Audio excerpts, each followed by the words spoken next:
So, welcome everyone. Today's topic is very interesting. As the child is born, as you know, that the lungs are not developed in the inside the mother's womb, and they're really filled with fluid, and there's no air exchange. The child gets everything from the mother's cord and placenta and all that stuff after birth, and then when the child comes out, that's when the squeeze, as the child is being born, the lung fluid is being expelled, and that's when the chances for the lungs is to expand. And when the lungs expand, how? Because child feels cold. First of all, after that squeezing that has gone on, significant amount of labor pain that's gone on, the child, if child was actually breathing or air was going on, child would think somebody's choking. But there's no question of choking. The placenta, the afterbirth is still connected while the birth canal is working and the child is coming out.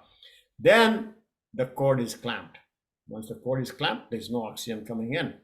This is the time the carbon dioxide level goes up.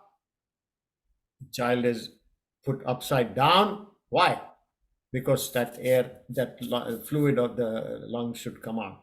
And then, as it is, the cold air outside in the labor room is very, very cold for the child. She was all warm and cuddly inside the mother's womb, floating nicely and everything. And now somebody slaps the child. All of a sudden there are stimulations. The cold stimulation comes in. There's oxygen. The oxygen is not there. The carbon dioxide goes. And what happens? The child cries from a blue baby to a pink baby. We call that Apgar score. Apgar score goes to 10. All of a sudden, there was almost 1 or 0. And what the child does? Cries. And the crying is very fun stuff we're going to do about now, right now. We'll all cry. And right now I'm laughing, but we'll assume that we are crying. We're in the baby stage, okay? Just imagine, go back, all of you. Go back to the baby stage. And whichever way you want to cry, I'm going to have to take my glasses off so that I can really cry properly. But when you cry in such a way and make some noises, and like the baby is crying and make some noises, and you see, and then what will happen is you sob in between. And let's do it. Let's try.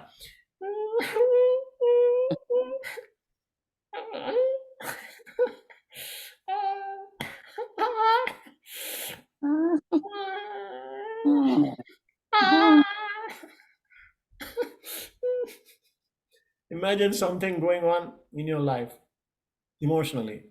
I'm just going to show you, this is a demo. But when we do the practice in our groups, the whole group cries. I recommend you remember something very emotional in your life. Whatever is bothering you, just remember that. And when you remember and start crying, it has two benefits. It will empty out your mind, it will empty out your emotions through your tears. And you notice when I'm crying, and then after I finish exhalation, I sob a little bit. When you sob, it is very fascinating because your mouth may be partly closed, but you are immediately inhaling very quickly.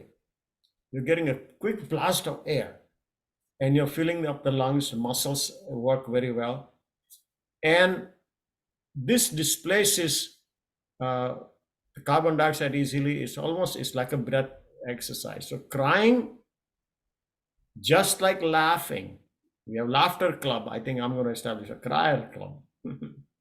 Just being funny, but I think it's very helpful to recognize the importance of crying. And we all did when we were born first, and it benefited every one of us at that time. And so that's the story of the first cry of a baby.